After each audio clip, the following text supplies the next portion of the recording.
Girls hostel ఉంది, ఆడపిల్లలది SC hostel ఉంది. ముందు నుంచి ఎస్సీ సామాజిక వర్గం పెద్దలందరూ కూడా వచ్చి మా పిల్లలంటే ఇంత అలుసా, చిన్న చూప ఇక్కడ పెడతా ఉన్నారు, రాత్రిపూట్ల కుర్రవాళ్ళందరూ వస్తారు,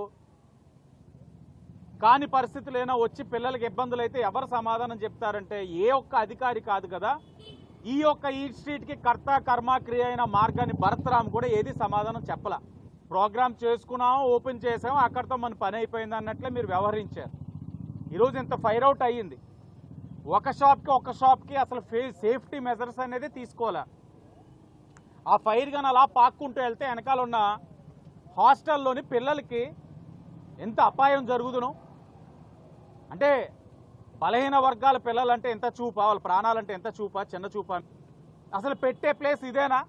మేడపాటి షర్మిలారెడ్డి గారి హోటల్ అది ఈట్ అండ్ ప్లే దగ్గరే ఉందట. ఆవిడ బిజినెస్ దెబ్బ కొట్టడానికి ఎంపీ మార్గాన్ని భరతరామ్ ఇదే ఇక్కడ మాట్లాడుకుంటున్నారు. మాకైతే తెలియదు, వాళ్ళు చెప్తే మేము అర్థం చేసుకుంటున్నాం.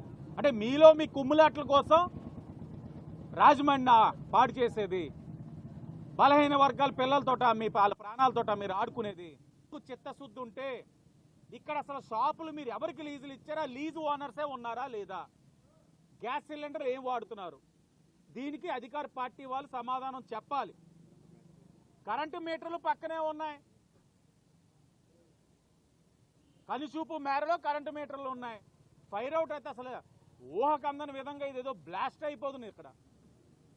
అయినా చలనం లేదు. ఈ రోజు దాకా ఇక్కడికి రాలా. అంగన్వాడీల సమస్యతో ఉన్నారు, ఉపాధ్యాయుల సమస్యతో ఉన్నారు. ఒక్క అధికార పార్టీ వాళ్ళు ఎక్కడికి వెళ్ళరు.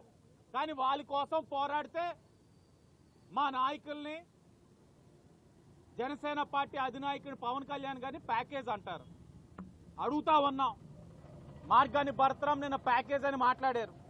అసలు ప్యాకేజ్ కి brand ambassador YSR Congress party. మీ నాయకుడు జగన్మోహన్ రెడ్డి గారు ప్యాకేజీలు ఇవ్వడం వల్ల ఈ రోజున బెయిల్ మీద ఉన్నారు. ప్యాకేజీలు ఇవ్వడం వల్ల ఈరోజు రాష్ట్రానికి అప్పులు వస్తున్నాయి. ప్యాకేజీలతోటే వ్యవస్థలన్నీ కూడా మేనేజ్ చేస్తున్నారు. మరలా ఇంకోసారి ప్యాకేజ్ అని పవన్ కళ్యాణ్ గారి పట్ల చిన్న చూపుతో గాని ఇలాంటి చిల్లర మాటలు మాట్లాడితే నాలికి కోస్తాం చెప్తా ఉన్నాం.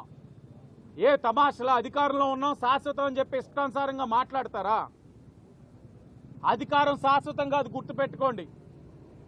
మీరు ఇష్టానుసారంగా మాట్లాడితే, మేము ఏదైనా ప్రశ్నిస్తే ప్రెస్ మీట్లు పెట్టించడం, చిల్లరగాలతోటి అమ్మల్ని, అక్కల్ని, పిల్లల్ని తిట్టిస్తా ఉంటే ప్రజలు గమనించట్లేదు అనుకుంటా ఉన్నారేమో. ప్రజలన్నీ గమనిస్తా ఉన్నారు.